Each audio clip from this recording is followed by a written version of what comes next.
This is how you're gonna be submitting your labs. This is how you're gonna do your labs and submit your labs on Canvas. So the first step that we need to do is go to Canvas and locate your lab. In this case, I'm gonna go to the calendar because I know my lab is in the calendar. This is the lab that I'm gonna do. Here we have the option to click in the link to GitHub or title for submission. So first I'm gonna go to GitHub. This is in general the formats that we're gonna follow for our labs. We're gonna give you a link to GitHub.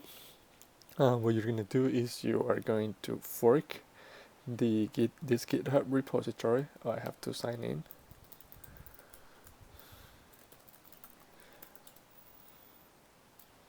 Oh no.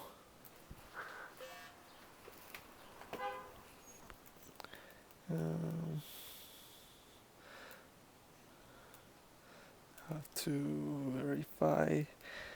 My code is 87990. Okay, once you are logged in into your GitHub account, what you are going to do is we need to fork this repository. So what fork is going to do is it's going to create a copy of this repository into our GitHub account. So we can see here that this is my GitHub account. This is a copy of the repository, and it even tells me where I forked from. Okay, once I have my copy, what I'm going to do is I'm going to clone this repo. And what do I want to clone it? Because I want to download a copy of it onto my computer. So I'm going to open my terminal.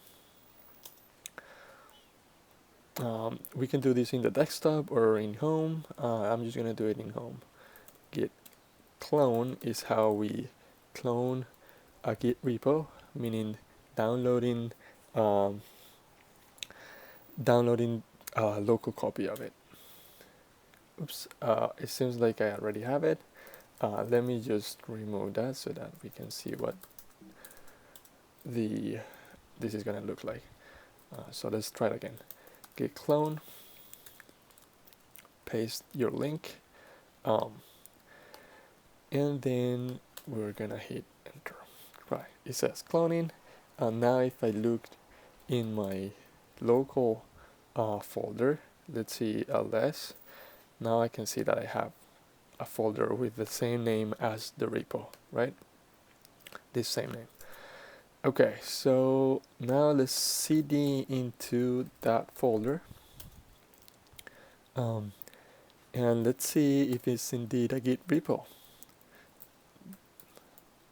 Status. That should give me on branch master, nothing to commit, working tree clean. Let's see what is inside this folder. Okay, we see only one file called readme. Right, that matches what we see here. One file called readme. Okay, so the next step is to open this file in Atom. I'm going to do Atom readme, or your text editor, whatever you're using. Some of you are using VS Code, some of you are using something else. Oh, cool. So once it opened in Atom, I'm just going to close these tabs. For the lab, what is asking, let's open this up a little bit. So it's asking what are the types of the following expressions and what do they evaluate to and why. Okay, I'm gonna come up with my own here so that I don't answer the lab for you. I'm gonna do false and true. Okay, so to answer this, you could just do it right next to the bullet point. I'm just gonna do something like / to kind of signify that this is my answer, and I'm gonna say, so what are the types of the following expressions? Okay, so I believe this is a Boolean expression. Actually, I know that expression. what do they evaluate to? This Boolean expression will evaluate to false because the AND Boolean operator tells us that both sides have to be true. So I'm going to say evaluates. Actually, I'm just going to do evaluates to false. And why? Because AND requires both sides to be true to yield true. Right. Once I have answered all these bullet points, I'm gonna move on to exercise or point number 2, where what is the following? What will the following return? And then same pattern. You will do your answer like that, and then type it here. Right. And that's pretty much it. Once you have written all your answers, you're going to save this file. I'm gonna click on File, Save, or as it says here, Command S. I am a fan of shortcuts, so I'm just gonna type Command S. Okay, once you have completed and added all the answers to this file, I'm gonna close Atom. And now, because I modified the file, Git should have taken note of that. So I'm going to do git status. And we can see that Git is telling me that readme was modified. So, and that's correct. We answered all the questions. So I'm going to git add and git commit this file because I want to keep track of those. I want to keep track and save those changes to Git. So I'm going to do git add period. Again, this is going to add everything in the current folder. In this case, we only have one file, so that's good. That's going to add our README. Now, if I do git status again, I should see that README is now on green, meaning it was staged. So it's ready for committing and the final save. Lastly, I'm going to do git commit -m, and I'm going to say, what did I do? I answer lab questions.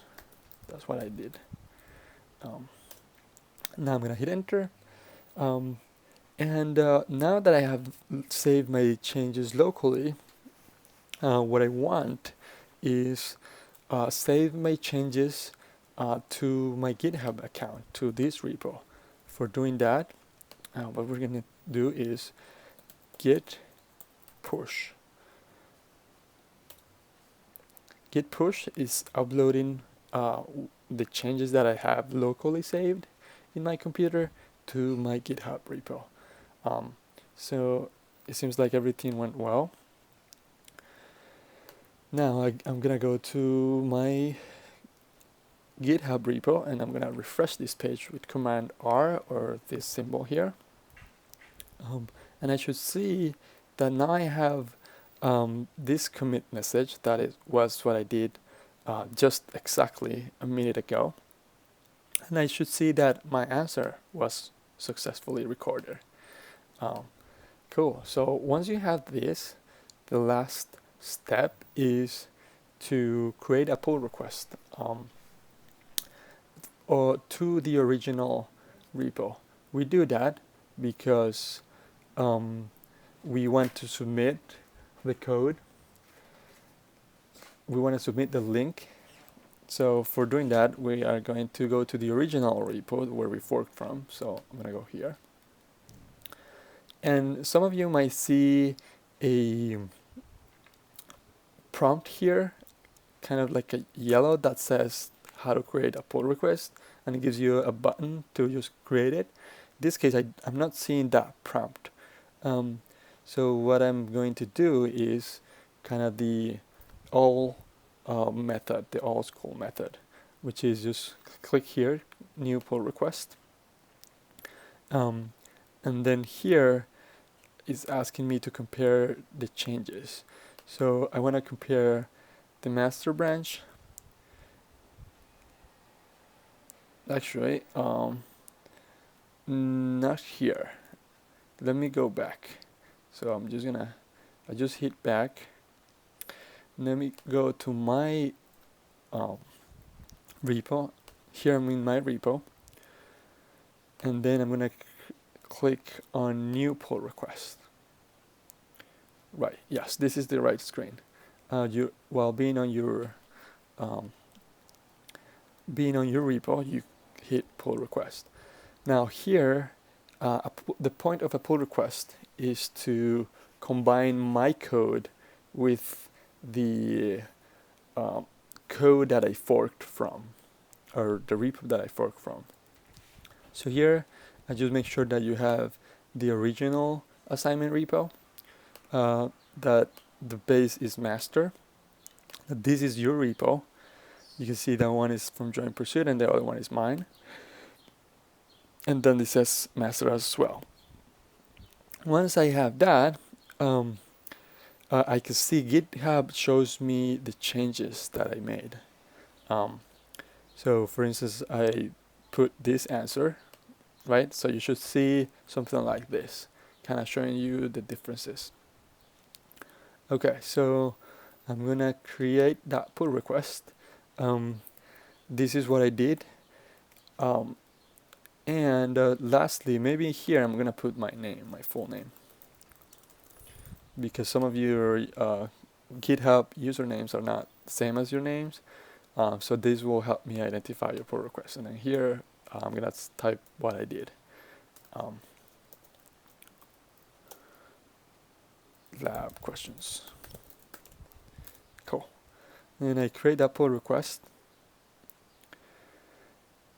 And that's pretty much it. Now what I want to submit on Canvas is this link to this pull request. So I'm gonna go here, select all this text and copy it. I'm gonna go back to my Canvas, and to submit, now I have to click on the title of this event. So I'm gonna go there. I'm gonna see this button, submit assignment. And then I'm gonna paste my URL here. If you have any comments, you can explain here, and then submit assignment. And that's pretty much it. Again, I'm gonna be on Slack throughout the day, so let me know if you have any questions. Thank you.